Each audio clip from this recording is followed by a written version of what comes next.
కుండకి 9 కన్నాలు పెట్టి దీపం పెట్టి బోర్లిస్తే 9 కన్నాల్లోంచి కాంతి కొట్టినట్టు లోపల ఉండేటటువంటి ఆత్మ యొక్క తేజస్సు ఇంద్రియముల మీద కొట్టి ఇంద్రియములు అన్నింటినీ తెలుసుకోగలుగుతున్నాయి, జ్ఞానేంద్రియాలు. అటువంటి ఆత్మ తాను అని తెలుసుకొని తాను ఆత్మగా నిలబడి సాక్షిత్వాన్ని వహిస్తాడు. ఇది నా నోటితో చెప్పినంత తేలిక కాదు, అది అద్వైతానుభూతిగా నిలబడగలిగిన మహాపురుషులకు అందుతుంది. భగవాన్ రమణులు మేడ మీద పడుకున్నారు, ఇంట్లో ఎవరు లేరు, ఎక్కడికో వెళ్ళారు. అకస్మాత్తుగా ఆయనకి మృత్యు వచ్చింది అనిపించింది. శరీరం అంతా చల్లబడిపోయింది, చెమట్లు పట్టేసాయి, గుండె యొక్క స్పందన ఆగిపోతోంది. ఆయనకి లోపల నుండి తాను ఆ శరీరము నుంచి బయటపడిపోతున్నట్టు అనిపించింది. ఆయన అనుకున్నారు, ఇప్పుడు కాకపోతే ఎప్పుడో అప్పుడు ఇలా వెళ్ళిపోతుంది, చచ్చిపోవడం అన్నది జరుగుతోంది, నేను చచ్చిపోతున్నాను అన్నమాట. కానీ నేను తొందరపడి కంగారు పడి అరిస్తే మాత్రం చచ్చిపోనేమిటి, అసలు తమాషా ఏమిటో చూద్దాం, చచ్చిపోయిన తర్వాత ఏమవుతుందో గమనిద్దాం అని ఆ ఆలోచన రాగానే అకస్మాత్తుగా ఆయనలో ఏమైందో తెలుసా అండి, కొన్ని కోట్ల జన్మల తపఫలితం తాను సాక్షి అయ్యాడు. ఏది శరీరంలోంచి బయటికి వెళ్ళిపోతోంది, శరీరం ఏమవుతోంది తెలుసుకుంటున్నటువంటి ఆత్మగా తాను నిలబడ్డారు. తాను దాంట్లోంచి బయటికి వచ్చి నేను మిమ్మల్ని చూసినట్టు మీరు తనని చూసినట్టు రమణులు తన శరీరాన్ని తాను చూసుకున్నారు. ఓ, ఇది ప్రేతమైపోయింది, కాసేపట్లో వచ్చి దీన్ని కట్టేసి తీసుకెళ్ళి కాల్చేస్తారు. అంటే ఇది పడిపోయినా నేను పడిపోనన్నమాట, అసలు నేనన్నమాట. ఇది తెలుసుకోనంత కాలం పునర్జన్మ, ఇది తెలుసుకోబడితే ఇక పునర్జన్మ లేదు, మోక్షం బంధనం నుంచి విడిపోయాడు, ఇదనమాట అనుకున్నారు. అంతే, మళ్ళీ ప్రవేశించారు అందులో, మన్ను ఉద్ధరించడానికి వచ్చారు మహానుభావుడు, అంతే తిరువణ్ణామలైలోకి వచ్చినారు. ఇక ఆ తర్వాత ఆ శరీరానికి బాధ అని మీరు అనుకోవాలి, నేను అనుకోవాలి, ఆయనకేం లేదు. ఒకానొకప్పుడు తిరువణ్ణామలైలో ఎంతంత దోమలు బయలుదేరాయంటే అవి దోమలు అనడానికి ఏమీ ఆస్కారం లేదు, ఓ చిన్న చిన్న పావురాయిలంతంత దోమలు బయలుదేరాయి. చీకటి పడితే భయపడిపోయేవారు, తిరువణ్ణామలై అంతా వదిలేసి అందరూ వెంకటాచలం వెళ్ళిపోయారు. వెళ్ళిపోయే ముందు రమణుల దగ్గరికి వచ్చి అన్నారు, అయ్యా దోమలు చాలా భయంకరంగా ఉన్నాయి, మేమందరం కూడా వెళ్ళిపోతున్నాం, మనం వెంకటాచలం వెళ్ళిపోదామన్నారు. అన్నారు. ఆయన ఎక్కువ మాట్లాడేవారు కాదు, తన స్థితికి భంగం. సాయంకాలం అవుతుండగా వచ్చి మీరు ఇంకా అలాగే ఉన్నారేం, పదండి పెడదాం అన్నారు. ఆయన అన్నారు, ఎక్కడికి, వెంకటాచలం వెళ్ళిపోదాం అన్నారు. ఎందుకు అంటే దోమలు వస్తున్నాయి, దోమలు వస్తే ఏం చేస్తాయి, దీన్ని కరుస్తున్నాయి కదా, దాన్ని కరిస్తే నాకేమవుతుంది, నన్ను కరవుగా, నేను లోపల ఉన్నవాడినిగా. ఆ నేనుని కరవదు, కొరకదు, కాల్చబడదు, తడవదు, దాన్ని ఎవ్వరూ ఏం చేయలేరు. దీన్ని కరిస్తే చూస్తాను దీన్ని ఎలా కరుస్తోందో, అంత సాక్షిత్వానికి వెళ్ళారు. అది రమ్మంటే వచ్చేది కాదు, ఈశ్వరానుగ్రహము కలిగితే ఆ స్థితిని చేరిపోతాడు. అటువంటి భగవాన్ రమణులు అరుణాచలం కొండ మీద తిరుగుతుంటే ఓ తేనె పట్టుకి కాలు తగిలింది. ఆయన అనుకున్నారు, నేననరు ఆయన ఎప్పుడు, మనమైతే ఇది చూపించి నేనంటాం, ఆయన అన్నారు, ఓ ఇది దాని గూడుపాడు చేసింది కాబట్టి ఇది శిక్ష అనుభవించద్దు అని ఆ కాలు అలా వదిలిపెట్టారు. ఆ తేనెటీగలన్నీ వచ్చి ఆ కాలు కరిచేసి, అవి కరిచినంతసేపు నించున్నారు, కరిచేసి వెళ్ళిపోయాయి. ఇంతలావున వాచిపోయింది, కాలు ఈడుచుకుంటూ కిందకి దిగారు. ఆయన దగ్గరే ఉండేవాడు పళనిస్వామిని, ఆయన చూసి ఏడిచేసి అన్నాడు, అయ్యో అయ్యో అయ్యో అయ్యో ఏమిటి భగవన్న కాలి ఏమిటి అలాగా అన్నాడు. అబ్బే, ఇది ఒక తేనె పట్టుని కొట్టింది, మరి ఇది దాని ఇంటి జోలికెడితే ఊరుకుంటాయా, అవి దీన్ని కరిచి, మరి ఎవరు తప్పు చేశారో వాళ్ళు శిక్ష అనుభవించాలిగా, అందుకని దీన్ని కరుస్తుంటే నేను చూస్తున్నాను. ఇది బాధపడుతోంది, ఇప్పుడు చాలా బాధపడుతోంది సుమా, ఎంత బాధపడుతోందో ఇది, ఇప్పుడు తప్పు చేయడం ఎందుకు, బాధపడడం ఎందుకు, ఎంత సాక్షిత్వమో చూడండి. పళనిస్వామి పడుకోబెట్టి శ్రావణం తీసుకొచ్చి ఆ విరిగిపోయిన ముళ్ళులన్నీ పీకేశాడు. ఆయన శరీరం పడిపోయే వరకు కూడా ఓ కాలు లావుగా ఉండేది, అంత సాక్షిత్వం. ఆయన ఆఖరణ ఆయన శరీరం పడిపోయే సమయం ఆసన్నం అయిపోయింది. సమయం ఆసన్నం అయిపోతే మహాతల్లి ఉత్తరాలు రాస్తుండేవారు అన్నగారికి, ఎప్పుడు ఆయన దగ్గరే ఉండి.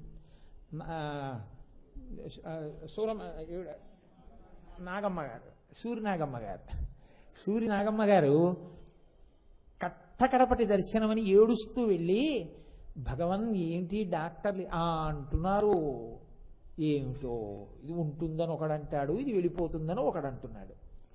ఏమైతే ఏమైందిలే అన్నారు. ఆఖరణ డాక్టర్లు ఆక్సిజన్ సిలిండర్ తీసుకొస్తున్నారు. ఆయన వద్దు, అమ్మయ్యా గుడారము నుండి ఏనుగు బయటికి వెళ్ళినట్టు అని కొన్ని వేల మంది కాదు లక్షల మంది చూస్తుండగా అసుర సంధ్య వేళ దాటిన తర్వాత ఆయన శరీరంలోంచి ఒక జ్యోతి బయటికి వచ్చి ఆశ్రమ ప్రాంగణం కొండ అంతా తిరిగి అరుణాచల శిఖరంలో కలిసిపోయింది. అంతటి మహాత్ములు ఎంత పరమ సత్యమో సనాతన ధర్మం, ఎంత సత్యమో ఈ శరీరమునకు సాక్షిగా నిలబడగలిగినటువంటి ప్రజ్ఞ ఈశ్వరానుగ్రహంగా ఎలా వస్తుందో అది మృత్యుంజయత్వము అన్న మాటకు అర్థం.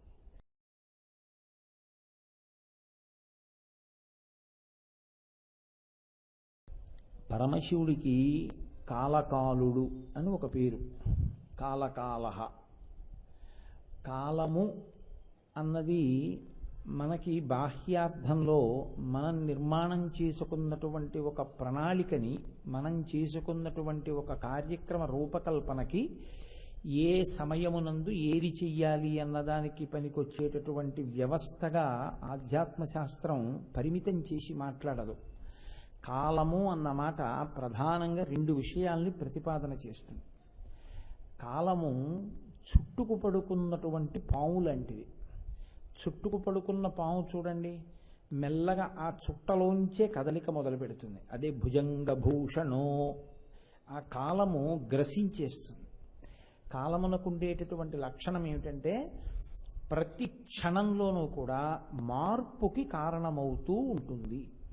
సమస్త ప్రపంచము కూడా ప్రతి కాలం ప్రతి క్షణమునందు కూడా మారిపోతూ ఉంటుంది. ఆయుర్దాయం నశించిపోతూ ఉంటుంది. కొత్త ప్రాణులు పుడుతుంటాయి, ఉన్న ప్రాణులు వెళ్ళిపోవడానికి కావలసినటువంటి స్థితి ఏర్పడిపోతూ ఉంటుంది. శంకర భగవత్పాదులు చాలా అద్భుతమైనటువంటి శ్లోకం ఒకటి చేస్తూ, ఆయన ఏది చెప్పినా అద్భుతంగానే ఉంటుంది. ఆయుర్నశ్యతి పశ్యతాం ప్రతిదినం యాతిక్షయం యవ్వనం ప్రత్యాయంతి గతాః పునర్న దివసాః కాలో జగద్భక్షకః లక్ష్మీస్తోయతరంగభంగ చపలా విద్యుచ్చలం జీవితం తస్మాన్ మాం శరణాగతిం కరుణయా త్వం రక్ష రక్షాధునా అంటారు. కాలము చేసేటటువంటి పని ఏమిటి అంటే ప్రత్యాయంతి గతాః పునర్న దివసాః కాలో జగద్భక్షకః. అది జగత్తుని భక్షిస్తూ ఉంటుంది ప్రతి క్షణమునందు కూడా. జగత్ అంటే మీతో నేను చాలా మాటలు మనవి చేశాను. జాయతే గచ్చతే ఇది జగత్, వచ్చి వెళ్ళిపోతుంది. రావడము వెళ్ళిపోవడము ఈ రెండింటికి కూడా దానికి ఆలంబనం ఎక్కడా అంటే కాలమునందే. ప్రతి దానికి జనన తేదీ ఉంటుంది, ప్రతి దానికి వెళ్ళిపోవలసినటువంటి ఈ ప్రపంచము నుంచి నిష్క్రమించేటటువంటి తేదీ ఒకటి ఉంటుంది. ఆ తేదీ ఎందులో వస్తుంది? కాలంలో వస్తుంది. కాలమే ఈ జగత్తుని తినేస్తుంది. కానీ కాలము తినేస్తుంది అన్న విషయాన్ని తెలుసుకోకుండా అజ్ఞానంలో నేను ఉండిపోతాననుకున్న వాడికే పుణ్యచింతన ఏర్పడదు. ఎందుకంటే వాళ్ళంటే పోయారు, నేను ఎందుకు పోతాను? కాబట్టి వాడికి తాపత్రయం ఏమి ఉండదు ఈశ్వరారాధన గురించి. నేను ఇలాగే ఉంటాననుకుంటుంటాడు, నేను శాశ్వత వస్తువుని అనుకుంటాడు. శంకర భగవత్పాదులు దక్షిణామూర్తి స్తోత్రంలో అద్భుతమైన ప్రతిపాదన చేస్తారు. అదొక్కటి తలకెక్కితే చాలు. బాల్యాదిశ్యపి జాగ్రత్తాదిషు తథా సర్వాస్వవస్థాస్యపి వ్యావృత్తా స్వనువర్తమానమహమిత్యంత స్ఫురంతం సదా స్వాత్మానం ప్రకటీకరోతి భజతాం యో ముద్రయా భద్రయా తస్మై శ్రీ గురుమూర్తయే నమయిదం శ్రీ దక్షిణామూర్తయే అంటారు. బాల్యాదిశ్యపి జాగ్రత్తాదిషు తథా, బాల్యమునందు నేనన్న భావన ఉంది, దీనికి బాల్యం అయిపోయింది. దీనికి యవ్వనం వచ్చింది, నేనన్న భావన ఉంది, యవ్వనం అయిపోయింది. ఇది వార్ధక్యంలోకి ప్రవేశించేసింది ఒక 6 నెలల క్రితమే. 50 దాటితే ఇంకేముంది, సగం జీవితం అయిపోయినట్టే. పూర్వ సంధ్య ఒక సంధ్య దాటిపోయాను కాబట్టి వార్ధక్యంలోకి ప్రవేశిస్తోంది. నేనన్న భావన ఉండిపోయింది, ఇది మారిపోతోంది, జుట్టు తెల్లబడిపోతోంది. అయినా నేను ఉండిపోతాను, ఇది ఉండిపోతుంది అనేటటువంటి నేను ఉండిపోతాను లోపల నేను ఆ నేను ఉండిపోతాను అనుకుంటే వచ్చిన దోషం ఏం లేదు. ఇది నేనుండిపోతాను అనుకుంటాడు. ఈశ్వరుడు ఏం చేస్తాడంటే, చూడండి ఇంకొక అరగంటే సమయం ఉంది పరీక్ష రాయడానికి అని చెప్పాలంటే ఒక వార్నింగ్ బెల్ కొడతారు. అలా ఈశ్వరుడు ఏం చేస్తాడంటే, దేని మందు మనిషికి తాదాత్మ్యత ఉంటుందో ఆ తాదాత్మ్యత కలిగినటువంటి దాన్ని తెలుపు చేస్తాడు. తెలుపు అన్ని తనయందు నిక్షిప్తం చేసుకుంటుంది, విడిచిపెడుతుంది తెలుపు. ఆ తెలుపులోంచే రంగులు రావాలి కాబట్టి జుట్టు తెలుపు చేస్తాడు. వస్తే నువ్వు ఇందులోంచి వచ్చావో అందులోకి వెళ్ళిపోయేటటువంటి సమయము ఆసన్నమవుతోంది మళ్ళీ. కాబట్టి ఈ ఉపాధి వెళ్ళిపోతుంది, మళ్ళీ ఇలాంటి ఉపాధి దొరుకుతుందని నమ్మకం లేదు, జాగ్రత్త పడిపో. కాలము గ్రసిస్తోంది. అందులో కాలముతో ఉన్న పెద్ద గొడవ ఏమిటో తెలుసా అండి? ఎప్పుడు గ్రసిస్తుందో తెలియదు.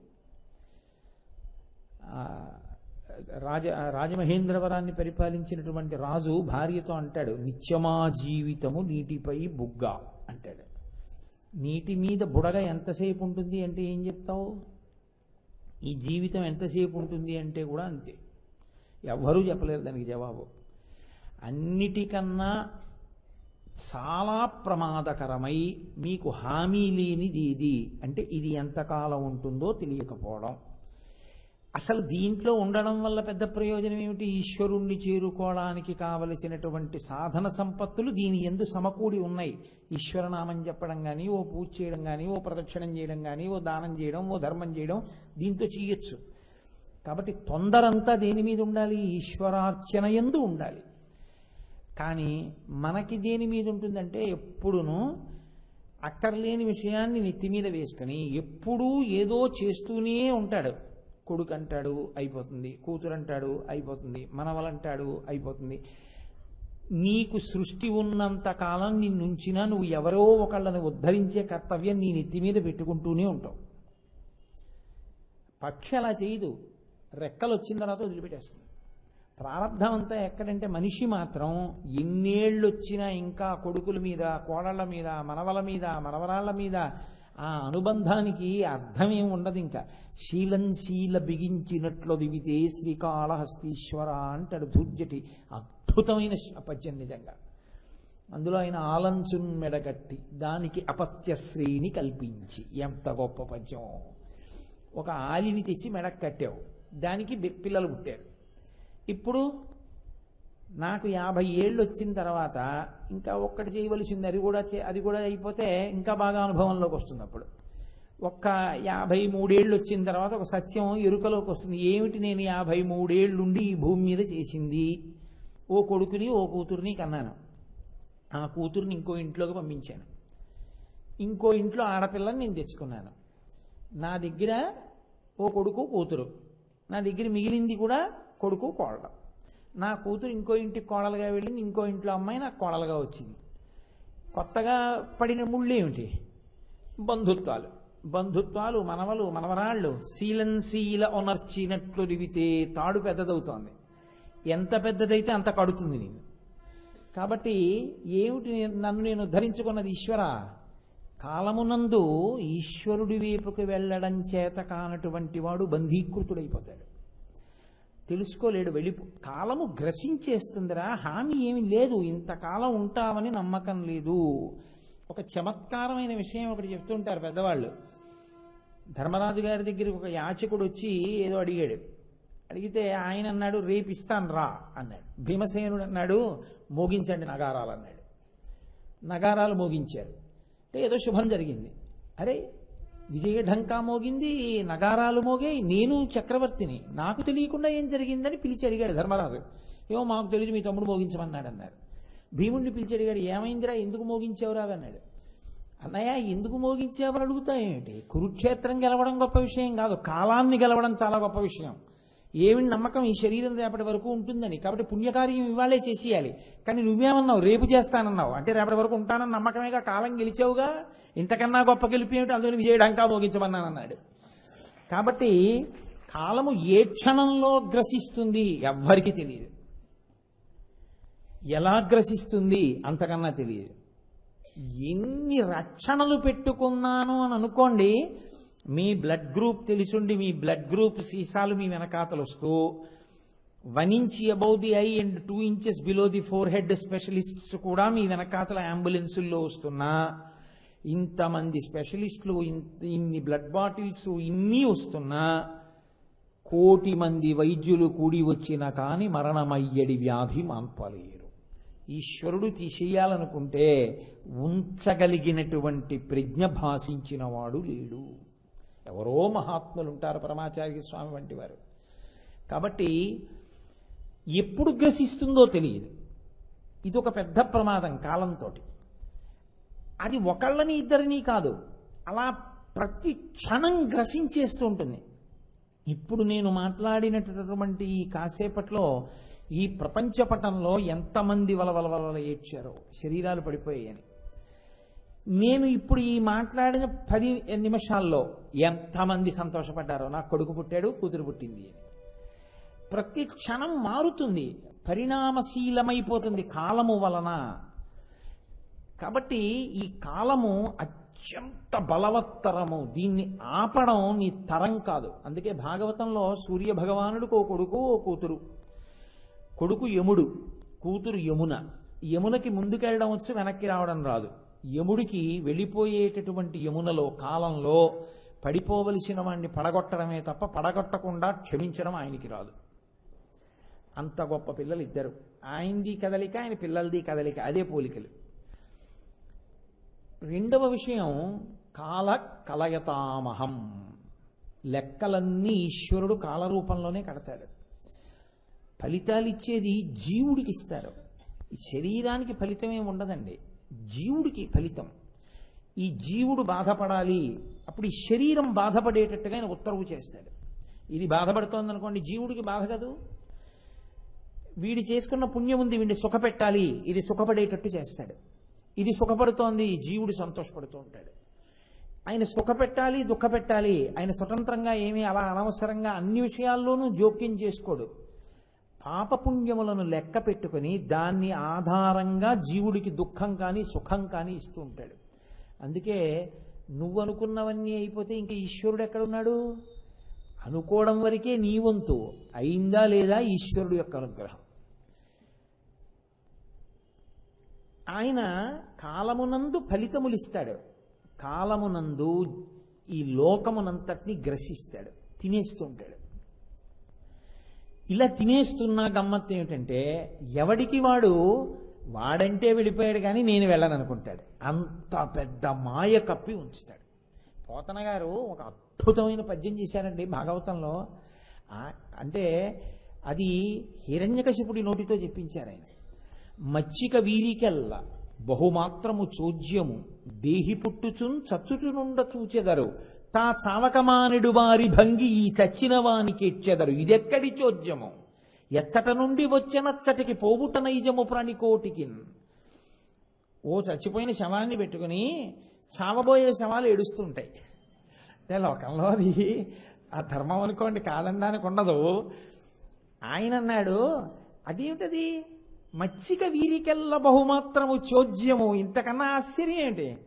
దేహి పుట్టుచును చచ్చుచునుండ చూచెదరు. ప్రతి వాళ్ళకి తెలుసు పుట్టాడంటే చచ్చిపోతాడని.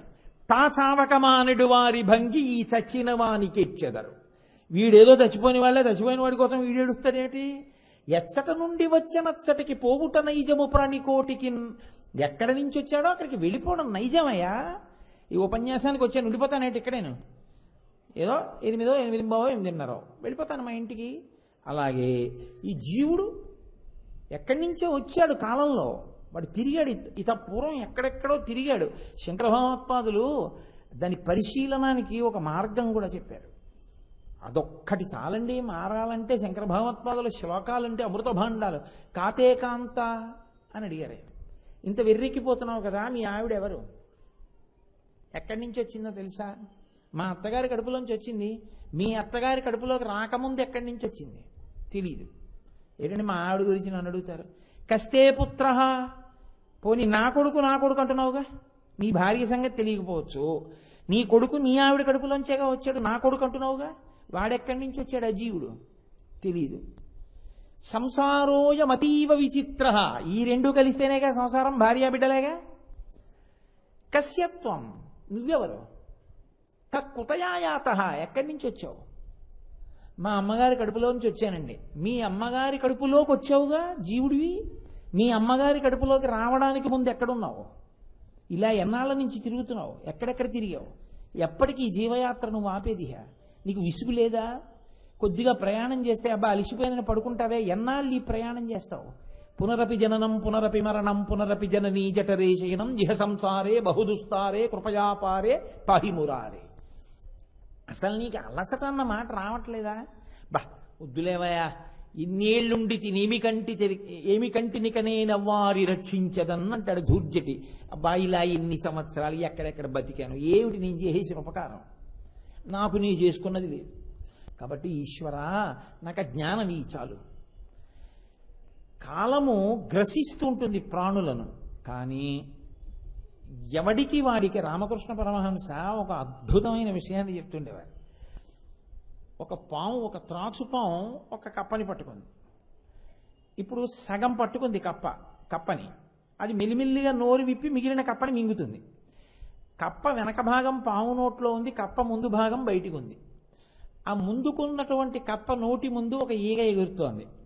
ఆ ఈగని పట్టుకోవడానికి కప్ప నాలిగి తాపుతోంది. ఏం ఆశ్చర్యం! కాబట్టి అలా ఎవడు ఎంతకాలం ఉంటాడు అన్నది తెలియదు. అసలు పరమ సత్యం ఏది అంటే దీనితో ఈశ్వరుణ్ణి చేరాలి. అసలు అదొక్కటి తప్ప, ఆ ఒక్క ఎరుక తప్ప మిగిలినవన్నీ విషయాల్లోనూ జాగ్రత్త. ఎంత జాగ్రత్త!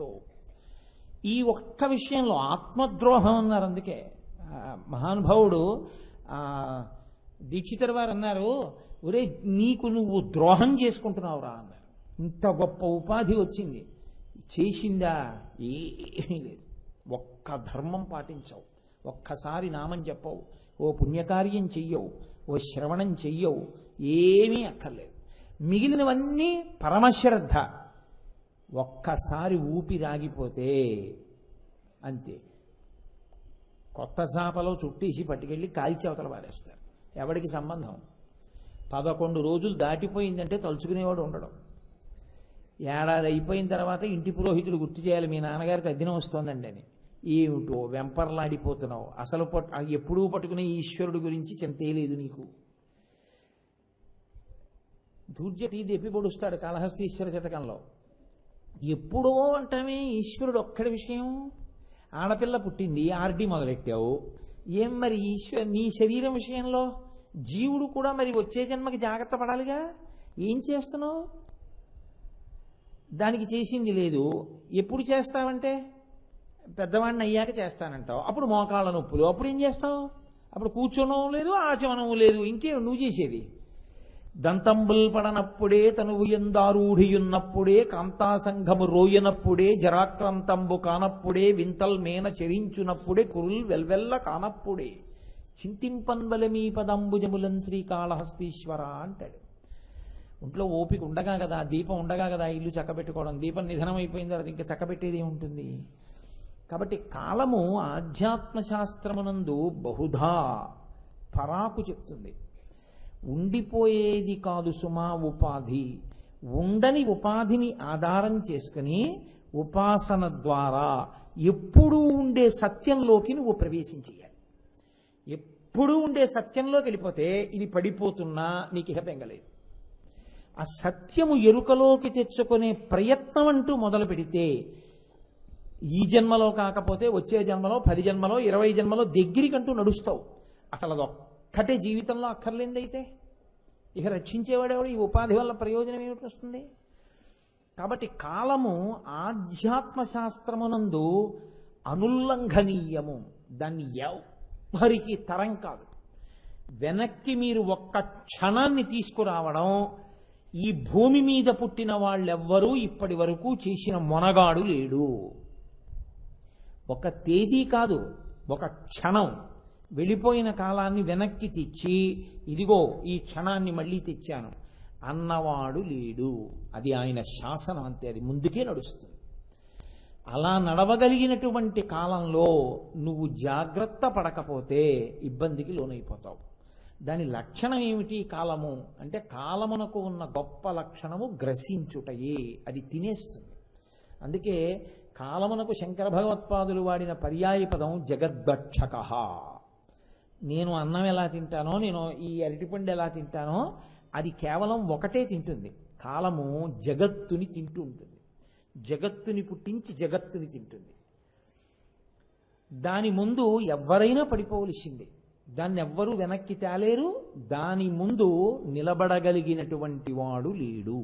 ఎంత గొప్పవాడు కానివ్వండి, ఆయన భీష్ముడే కానివ్వండి, లేకపోతే పరమాచార్య స్వామి అంతటి మహనీయుడే కానివ్వండి, భగవాన్ రమణులే కానివ్వండి, ఎవరైనా శరీరములు మాత్రం పడిపోవలసిందే కాలంలో. అది తినేస్తుంది, దాని లక్షణం.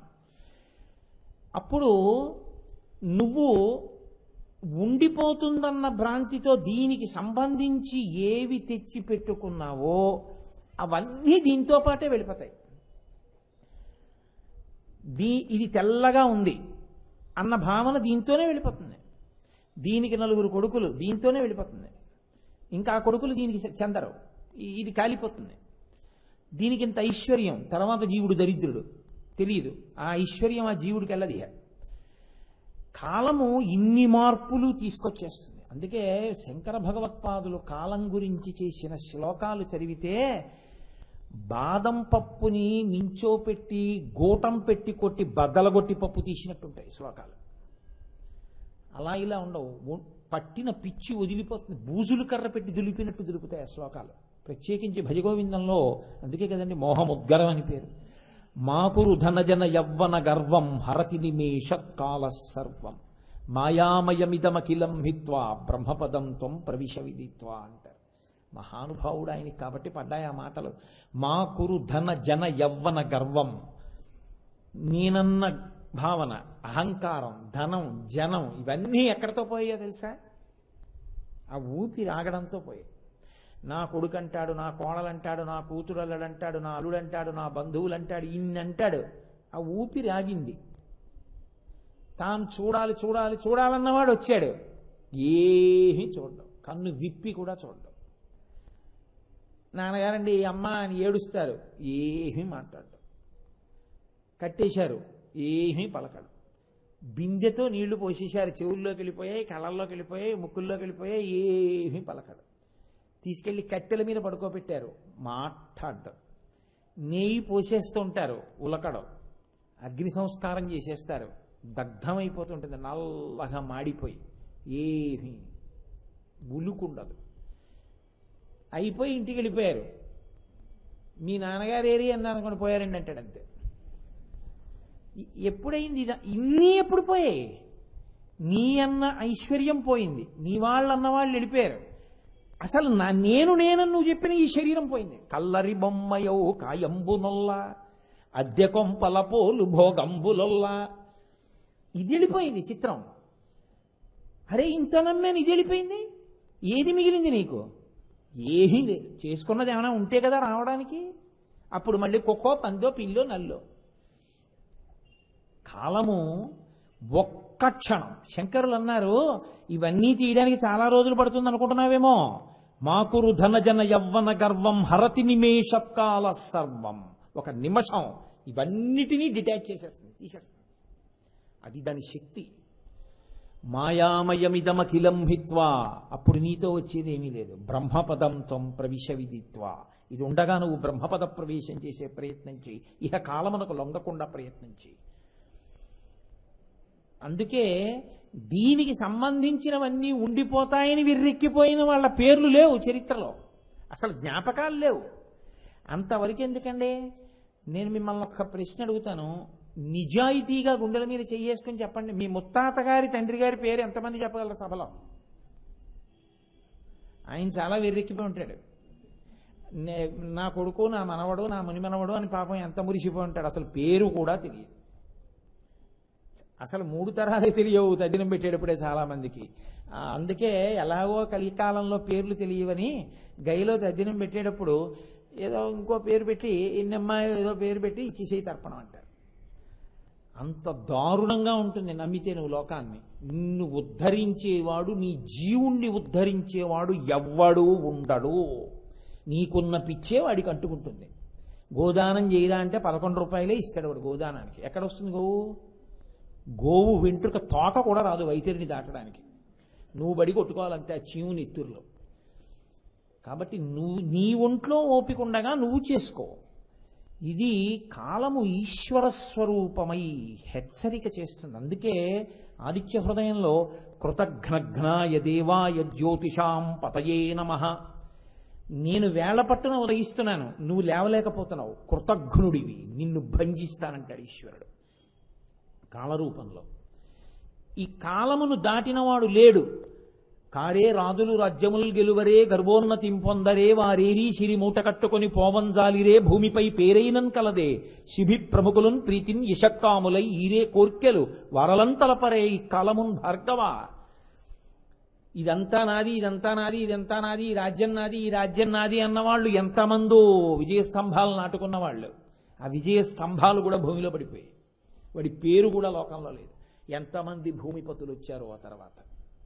వెర్రొక్కటే మిగిలిందంతే జీవితం పాడు చేసుకోవడానికి. నిన్న చెప్పానుగా మీకు విష్ణు పురాణంలోంచి కేశిధ్వజుడి యొక్క వృత్తాంతం. కాబట్టి కాలము నిన్ను మోహ పెట్టేస్తుంది.